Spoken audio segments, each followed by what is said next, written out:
नमस्कार दोस्तों, मुद्दे की बात में आपका स्वागत है।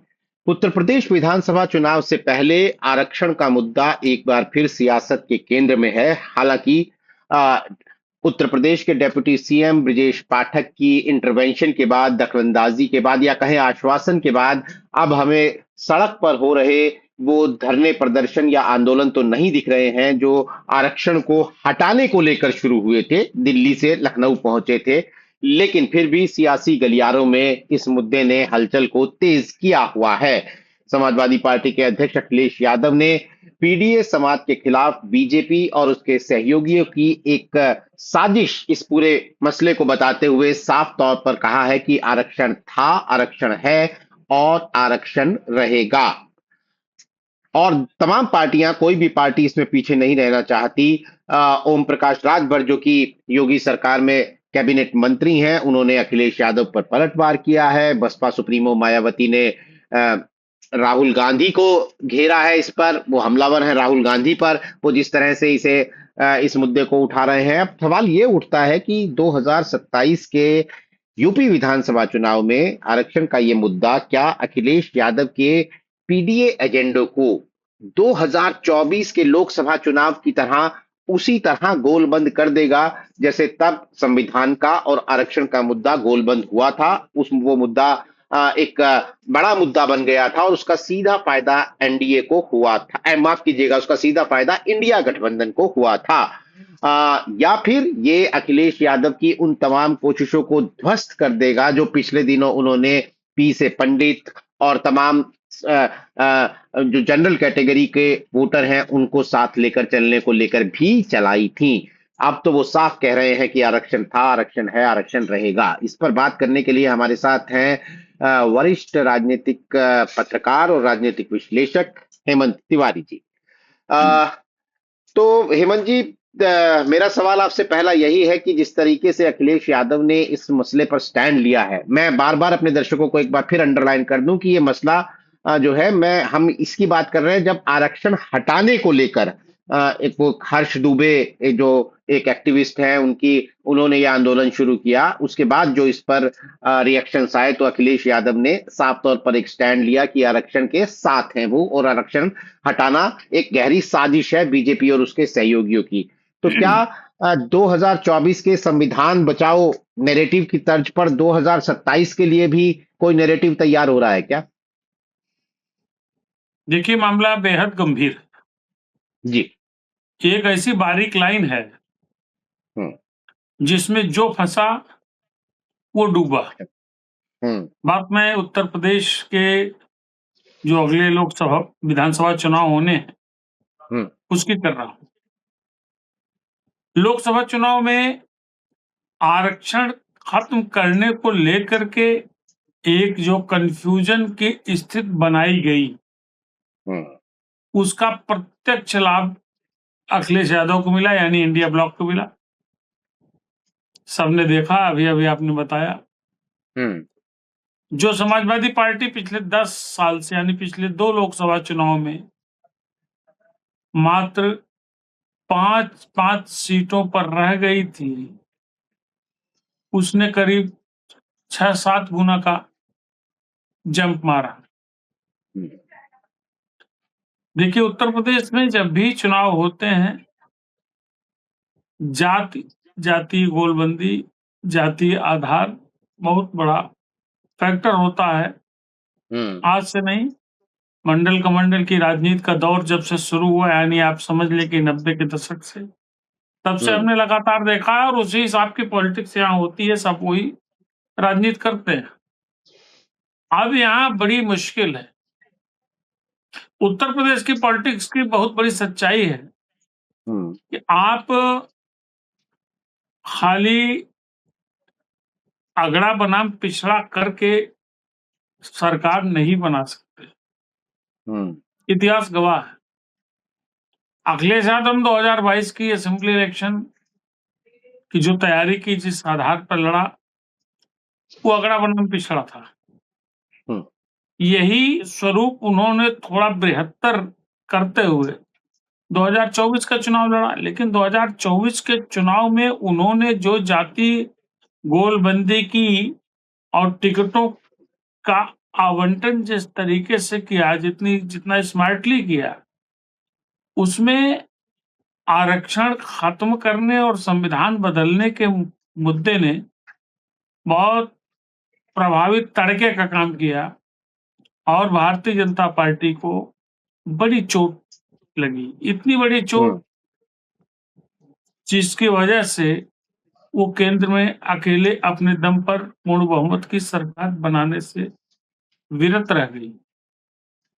यानी जब आपको लगातार कामयाबी मिल रही हो तो एक ऐसा पेंच क्या है, आरक्षण को लेकर के एक सुरसुरी, एक अफवाह ही तो थी, अब तो साबित हो गया अफवाह ही थी। उस अफवाह का इतना बड़ा फायदा मिला तो अखिलेश यादव को नुकसान क्या है? नुकसान वही है जो आपने जिक्र किया जी कि पीडीए में पी से जब वो पंडित जी जोड़ना चाहते हैं कि ब्राह्मणों को भी वोट मिले और क्षत्रियों को भी वोट मिले, यानी अगड़ों के वोट मिले, तो अभी तो आप पिछड़ा बना मगड़ा की लड़ाई करके आए हो 2 बार। आप कैसे उम्मीद करते हो कि आरक्षण था, आरक्षण है, आरक्षण रहेगा, आप बोलो और आप अगड़ों का वोट भी ले लो? ये संभव नहीं है, दोनों चीजें संभव नहीं उत्तर प्रदेश में। और फिर याद दिला दूं कि जब तक आप अपर कास्ट का लायन शेयर वोट नहीं लेंगे उत्तर प्रदेश में, आप सरकार नहीं बना सकते अपने दम पर। यह ऐतिहासिक तथ्य है, रिसेंट पास्ट इसकी तस्दीक करता है। तो उनके सामने ये मुश्किल है। और अगर ऐसे मौके पर वो आरक्षण खत्म होने या खत्म करने की बातों का विरोध न करें, तो फिर जो उनके अपने जिस कुनबे को उन्होंने जोड़ा है, जिसको पीडीए नाम दिया है, उसके नाराज होने का डर है। वही स्थिति भारतीय जनता पार्टी के साथ, बल्कि मैं तो कहूंगा भारतीय जनता पार्टी के साथ ज्यादा खतरनाक स्थिति है, ज्यादा बड़ा रिस्क है। आप 2024 में भुगत चुके हो कि आरक्षण खत्म करने की आशंका ने आपको जमीन पे ला दिया। आप 10 साल बाद पहली बार उत्तर प्रदेश में पीछे रहे हो, हारे हो। और आप क्या कर रहे हो? आपने जाति जनगणना का इतना बड़ा फैसला लिया। जाति जनगणना के फैसले का सीधा मतलब है, उसका परिणाम क्या आना है सबको पता है कि ओबीसी सबसे बड़ा समूह बन करके उभरेगा। मतलब 60-40 का करीब करीब औसत आ जाएगा। आपको इस बात की भी उम्मीद है कि पिछड़ा आपके साथ जुड़ेगा इस बात से कि आपने जाति जनगणना की मांग उठाई, और उसके बाद फिर अगली मांग जब परिणाम आ जाएगा उठेगी कि भाई जिसकी जितनी संख्या बारी उसकी उतनी हिस्सेदारी। मतलब एक आपने फ्लोट कर दिया रास्ता जिसके आधार पर आगे अधिकारों की और बात उठ सकती है। उसका फायदा आपको क्या कि उस वर्ग का आपको सपोर्ट मिले। दूसरी बात, अगर आपने मतलब बीजेपी ने, हाँ आपने मतलब बीजेपी ने, मैं इसलिए कह रहा हूं क्योंकि दर्शक जुड़ते रहते हैं। जी हाँ जी, मैं बीजेपी पे ही चल रहा हूँ जी। अब दिक्कत इधर भी है कि अगर आपने अपना कोई रुख स्पष्ट नहीं किया, अपना मंतव्य साफ नहीं किया कि ये जो आरक्षण हटाने की बात कर रहे हैं उनका पक्ष नहीं लिया, तो उनकी नाराजगी का भय है। हालांकि वो भय बहुत ज्यादा नहीं है, लेकिन है। अब वो भय कितना खतरनाक हो सकता है भाजपा के लिए, आप समझिए।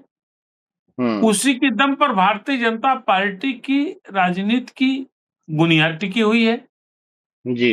वो अपर कास्ट ऐसा वर्ग है जिसने आपके खराब दिनों में, आपके अच्छे दिनों में लगातार इंटैक्ट होकर के आपका समर्थन किया है।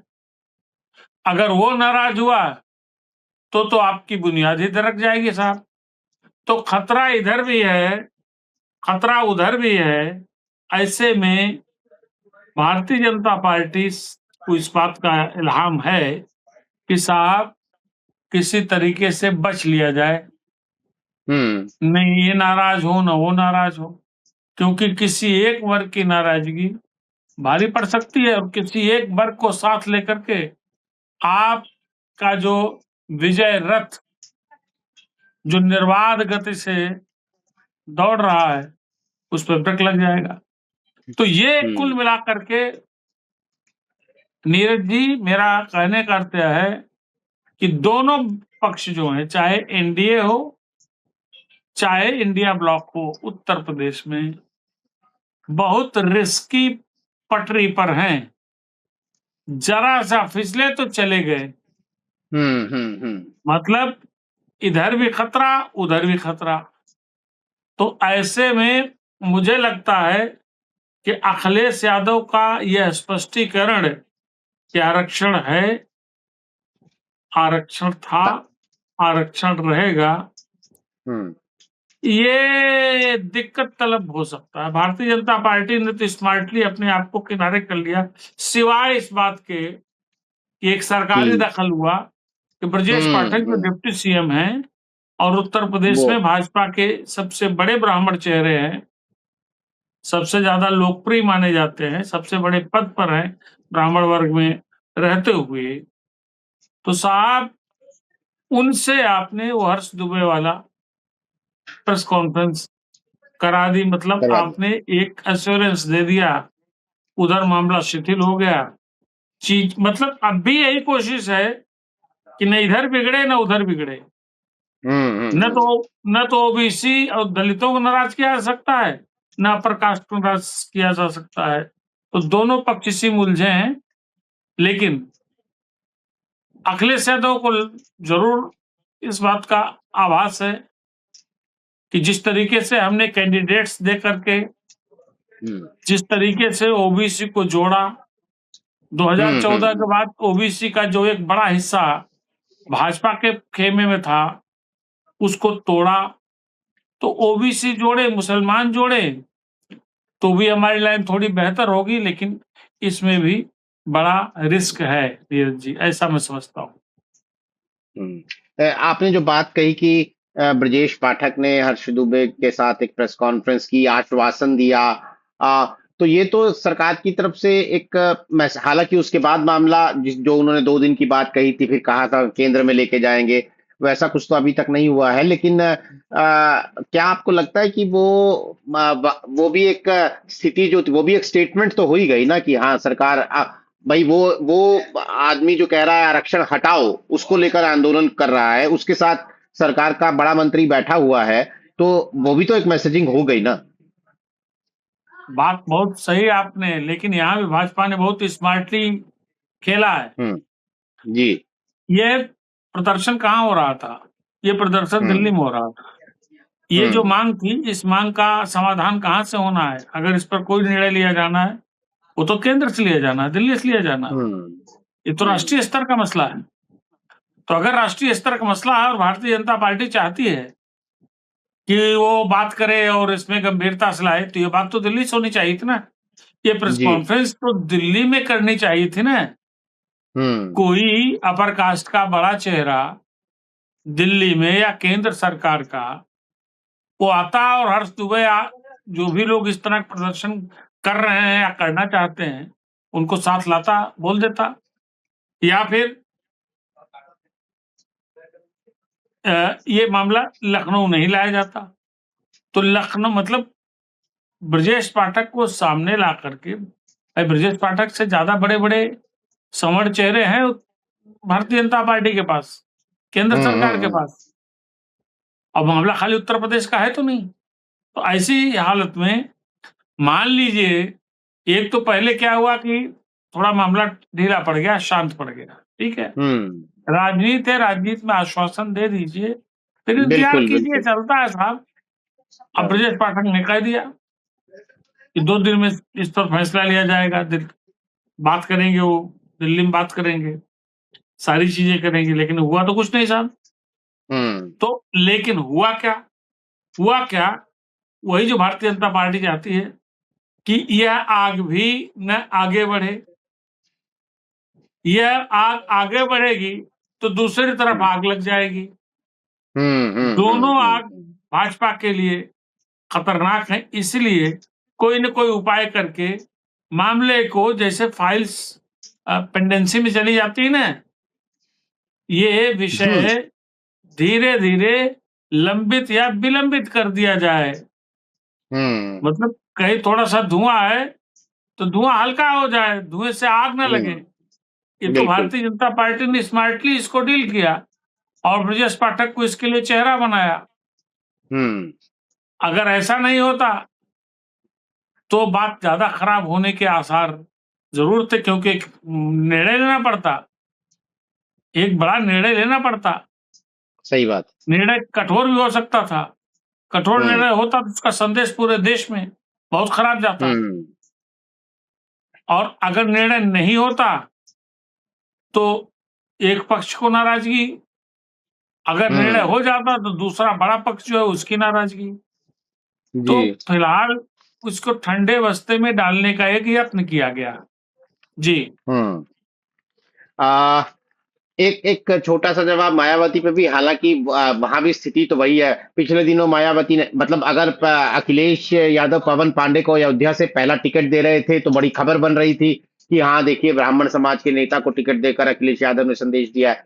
फिर मायावती जब सतीश चंद्र मिश्रा को अनाउंस करती है कि उन्हें चुनाव आयोग से लेकर और तमाम पार्टी की जिम्मेदारियां दी जा रही हैं, तो वहां भी यही संदेश आता है कि देखिए सतीश चंद्र मिश्रा जो मायावती की पार्टी के ब्राह्मण चेहरा है, उनको इस तरह से जिम्मेदारियां देकर या कम से कम अंडरलाइन करके वो ब्राह्मण समाज को एक संदेश दे रही हैं।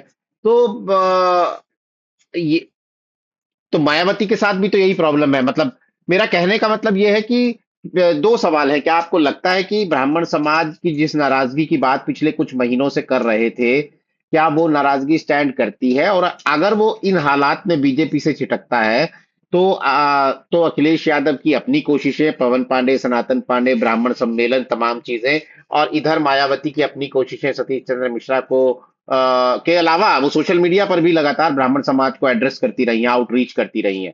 तो आपको क्या लगता है कि अगर ब्राह्मण समाज के, पहली बात, क्या वो छिटकेगा बीजेपी से? और अगर छिटकेगा उसका कुछ हिस्सा भी, तो उसके लिए फिर दूसरी तरफ दावेदार अखिलेश यादव हैं या मायावती हैं?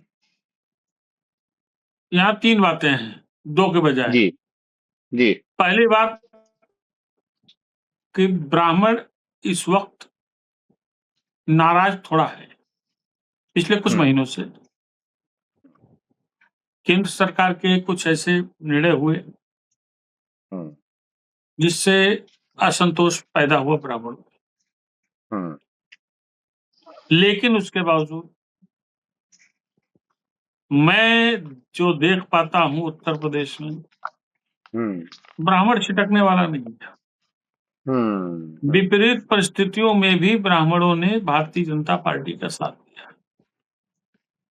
अगर ब्राह्मण और क्षत्रिय दोनों साझा तौर पे बात करें तो ब्राह्मण तो हर हाल में भाजपा के साथ था, है और रहेगा। क्षत्रियों का एक वर्ग, मैं कह सकता हूं एक बड़ा हिस्सा भी भारतीय जनता पार्टी के साथ ही है। लेकिन जब वो सजाती कैंडिडेट देखता है किसी और पार्टी में जी, तब उसके फिसलने के थोड़े अवसर बढ़ जाते हैं। ऐसा अतीत में देखा गया है। तो मोटे तौर पर मान लें कि ये जो सवर्ण समाज है, भारतीय जनता पार्टी के साथ इसका लाइन शेयर रहेगा, नाराजगी कितनी भी क्यों न हो। नंबर एक बात। नंबर दो बात, मैं नीरज जी बहुत साल से देख रहा हूं, आपसे भी कई बार इसी प्लेटफॉर्म पर चर्चा में कह चुका हूं कि ब्राह्मण कभी समाजवादी पार्टी के एजेंडे में रहा ही नहीं। ये सब खाली कहने की बातें हैं। जनेश्वर मिश्रा, ब्रजभूषण तिवारी, रमाशंकर कौशिक या माता प्रसाद पांडे, कुछ और नाम आप जिक्र कर सकते हैं, यदि चंद चेहरों को छोड़ दिया जाए तो समाजवादी पार्टी ने ब्राह्मणों को कभी बहुत गंभीरता से अपने साथ लिया ही नहीं और ब्राह्मण बहुत ज्यादा गंभीरता से उनसे जुड़ा भी नहीं।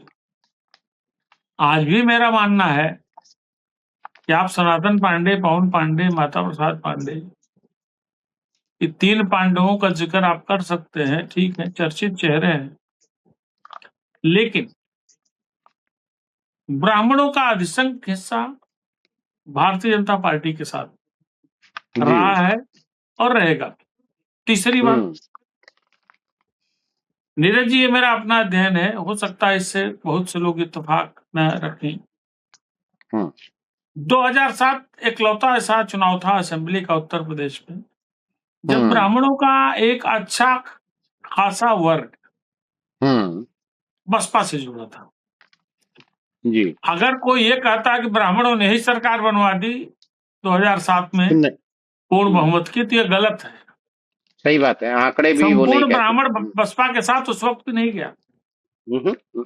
सतीश मिश्रा उस वक्त एक प्रमुख चेहरे थे बसपा में जी। मायावती ने ब्राह्मणों को तरजीह दी थी, इसमें कोई शक नहीं, लेकिन ब्राह्मणों का एक, मुझे लगता है कि 40-45% भी हिस्सा बसपा के साथ नहीं गया था, लेकिन जी जितना गया था वो पर्याप्त था कि दलित मतों के साथ और सजाती कैंडिडेट्स को मिले मतों के साथ ब्राह्मणों का मत जुड़ गया, तो पूर्ण बहुमत की सरकार पहली बार मायावती ने बनाई जी। हाँ, और ये भी तस्दीक हो गया कि हाँ, बिना अपर कास्ट, खास तौर से ब्राह्मणों को साथ लिए उत्तर प्रदेश में कोई भी दल अकेले अपने दम पर पूर्ण बहुमत की सरकार नहीं बना सकता है। तो अभी भी मैं यही देखता हूं कि ब्राह्मण नाराज तो है, नाराज होने की कई वजहें भी हैं। कुछ प्रत्यक्ष कारण हैं, कुछ अप्रत्यक्ष कारण भी है, इसको लोग समझ सकते हैं। मैं शायद समझा नहीं सकता हूं या मैं उपयुक्त नहीं समझता हूं कि उसको इतना विस्तार से समझाऊं, लेकिन इस सारी नाराजगी के बावजूद ब्राह्मणों का लाइन शेयर, बहुत बड़ा हिस्सा, वो भारतीय जनता पार्टी के साथ ही जाएगा, क्योंकि जब वो वोट देने जाता है, जब वो ईवीएम में बटन दबाने जाता है, उसके पहले उसका दिमाग घूमता है कि किसको वोट दें, तो उसके पास भाजपा के अलावा ज्यादा विकल्प समझ में नहीं आता है, क्योंकि उसने सबकी सरकारें देखी है उत्तर प्रदेश में जी। और एक बात जो बड़ी महत्वपूर्ण मैंने महसूस किया है उत्तर प्रदेश में कि ब्राह्मण जात से आप 100 कैंडिडेट दे दीजिए, जैसे कि चर्चा है मायावती 80-90-100 कैंडिडेट दे सकती है, लेकिन वो जहां कैंडिडेट आप देंगे वहां तो ब्राह्मणों का कुछ प्रतिशत तो कट जाएगा, मिल जाएगा। यही बात समाजवादी पार्टी के साथ भी लागू होती है। लेकिन अगर ब्राह्मण कैंडिडेट या क्षत्रिय कैंडिडेट नहीं है भारतीय जनता पार्टी से कहीं भी, तो वहां भी उसको 60%, 70% ब्राह्मणों का वोट मिलता है। यही फायदा भारतीय जनता पार्टी के पक्ष में जाता है और बसपा और सपा के पक्ष में नहीं जाता है जी। एक बात और, जो एनडीए के सहयोगी दल हैं, संजय निषाद, ओम प्रकाश राजभर, संजय निषाद की बात कर लेते, सीधा उनकी मांग है कि भाई निषादों को आप अनुसूचित जाति के तहत आरक्षण दीजिए, उनको ओबीसी से हटा के आप एससी में डालिए और एससी का जो आरक्षण है ताकि उसका फायदा उन्हें मिल सके। तो ये बीजेपी के सहयोगियों के अंदर जो आरक्षण को लेकर बेचैनी है और जो उनकी डिमांड्स हैं, क्या वो बीजेपी को असहज करती हैं? और क्या आपको लगता है कि आरक्षण की इस राजनीति का असर बीजेपी का के सीट बंटवारे पर सहयोगियों के साथ कुछ पड़ेगा? देखिए, भारतीय जनता पार्टी के साथ सीट बंटवारा कभी कोई बड़ा इशू नहीं रहा है। उनके जो भी सहयोगी दल रहे हैं, बहुत ज्यादा झंझट नहीं हुई है। जहां तक आरक्षण की बात है, तो संजय निषाद कोई गलत बात थोड़ी कर रहे हैं। संजय निषाद की राजनीति की जो बुनियाद है, वो इसी पर तो टिकी हुई है। उन्होंने अपनी बिरादरी को लगातार आश्वस्त किया है। आज उत्तर प्रदेश में उनकी बिरादरी अगर उनकी पार्टी के साथ खड़ी है, तो उसके पीछे एक बड़ी वजह यह भी है कि उनको समझ में आता है कि संजय निषाद उनकी लड़ाई, उनकी मांगों को सामने रख करके उस पर अच्छे तरीके से सहमत बनवा सकते हैं। यानी संजय निषाद की लीडरशिप पर उनको भरोसा है, उनकी बिरादरी। या आप उत्तर प्रदेश के किसी भी कोने में चले जाइए, मतलब पश्चिम से लेकर के पूरब तक और बुंदेलखंड से लेकर के रोहिलखंड तक, भारतीय जनता पार्टी ने भी तमाम निषाद बिरादरी के लोगों को मंत्री बनाया, राज्यसभा भेजा, संगठन में स्थान दिया, लेकिन उसके बावजूद निषाद बिरादरी के सबसे बड़े नेता तो संजय निषाद जी हैं और बिरादरी का ज्यादा बड़ा हिस्सा उन्हीं को अपना नेता मानता है। तो संजय निषाद तो उनको आश्वस्त करके आए थे कि हम भाजपा के साथ इसलिए जा रहे हैं कि इनकी केंद्र में सरकार है, इनकी राज्य में सरकार है, दोनों जगह इनकी सरकार है। तो डबल इंजन की सरकार में हम आपकी जो प्रमुख मांग है, यानी आपको आरक्षण का लाभ मिले शेड्यूल्ड कास्ट का, हमारी जितनी मछुआ, मछुआरा, कश्यप, निषाद, बिंद, ये पूरी जो उनकी 12-14 जातियां हैं, इन सबको लिया जाए शेड्यूल्ड कास्ट में, उसका लाभ इनको मिले, उनकी बिरादरी की तरक्की हो, उनको लाभ के अवसर अधिक मिले। तो यही बात कह करके तो भारतीय जनता पार्टी के साथ जुड़े थे और उन्होंने समय समय पे बात उठाई है। अब ये भारतीय जनता पार्टी को निर्णय लेना है कि संजय निषाद को उन्होंने इस विषय में कुछ आश्वासन दिया था कि नहीं दिया था।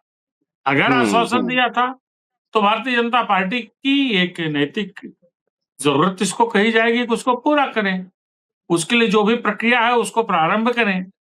अगर अभी नहीं पूरा कर सकते हैं तो प्रक्रिया प्रारंभ करें।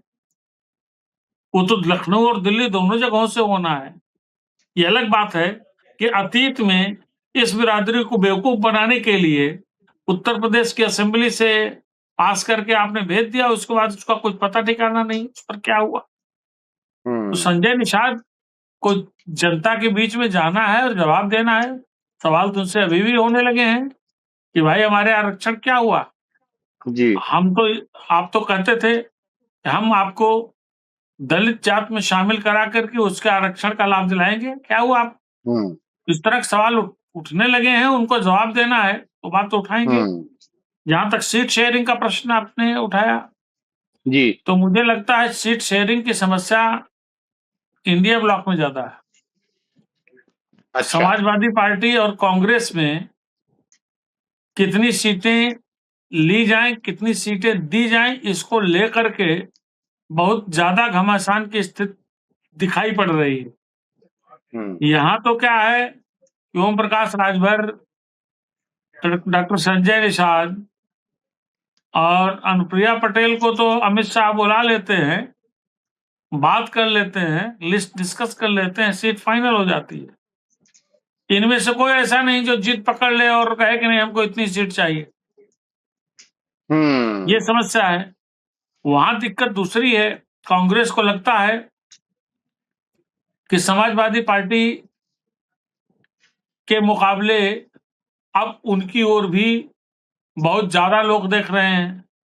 मुसलमान उनकी ओर देख रहा है, दलित उनकी ओर देख रहा है। मुसलमान और दलित ये बहुत पारंपरिक राजनीतिक पूंजी रही है कांग्रेस की, जो बिखर गई। जब से बिखरी तब से कांग्रेस सड़क पे आ गई, यानी हाशिए पे आ गई। तो कांग्रेस को भी उत्तर प्रदेश में अपने पांव पसारने का बड़ा मौका नजर आ रहा है। कारण यह है कि 2019 में खाली सोनिया गांधी जीती थी, राहुल गांधी भी हार गए थे, एकमात्र सीट थी। अब जी 6 मिल गई है। 6 मिली तो गठबंधन की वजह से, लेकिन कांग्रेस को लगता है कि सब उसके अपना कमाल है, अपनी मेहनत है, पब्लिक की लाइकिंग उसके प्रति बढ़ गई है, उसकी वापसी के आसार हैं। तो फिर ऐसी सूरत में उसको लगता है कि 100 सीटें, जी 150 सीटें, 200 सीटें हमको दे दो। हाँ, जिस तरीके की बातें सामने आ रही है, एक नए-नए प्रभारी बने हैं कांग्रेस के, दलित वर्ग से आते हैं, उनको तो लगता है कांग्रेस सरकार ही बना लेगी अपने दम पर। वो तो आधे-आध की बात कर रहे हैं। तो टिकट बँटवारे को लेकर के दिक्कत उधर ज़्यादा है। टिकट बँटवारे को लेकर के एनडीए में पहले भी दिक्कत नहीं रही है, अब भी कोई दिक्कत नहीं है, लेकिन और आगे भी कोई दिक्कत नहीं होगी। ऐसा जो स्थितियां बता रही हैं। जी जी, लेकिन कुल मिलाकर आरक्षण का जो ये मुद्दा है, ये फिलहाल थोड़ा ठंडा पड़ा है, लेकिन अगर ये जोर पकड़ता है, तो बीजेपी से लेकर तमाम विपक्षी पार्टियों तक ये एक दुधारी तलवार की तरह है कि इसे कितना छुएं और कितना छोड़ें। हालांकि अखिलेश यादव ने अपना एक स्टैंड तो सीधा सीधा ले लिया है, आरक्षण था, आरक्षण है, आरक्षण रहेगा। ये संदेश, ये एक ठोस स्टैंड लेकर उन्होंने पीडीए समाज को एक पूरा अपनी तरफ से एक आश्वासन दिया है। लेकिन सवाल वही है जो हमने शुरू में उठाया था कि फिर पी से पंडित का क्या होगा। और यही बात बीजेपी के साथ है कि अगर वो आरक्षण हटाओ आंदोलन को एक सकारात्मक आश्वासन देती है, तो फिर उस ओबीसी वोट का क्या होगा जो बीजेपी की जीत में बहुत बड़ी भूमिका निभाता रहा है। तमाम ये सवाल जो हैं आने वाले दिनों में और ज्यादा हमारे सामने आएंगे, उनकी बड़ी तस्वीर सामने आएगी जिस पर हमारी नजर बनी रहेगी। आज हमारे साथ इस कार्यक्रम में शिरकत करने के लिए हेमंत जी आपका बहुत बहुत शुक्रिया। तमाम दर्शकों का भी आभार। दोस्तों आज के लिए नमस्कार।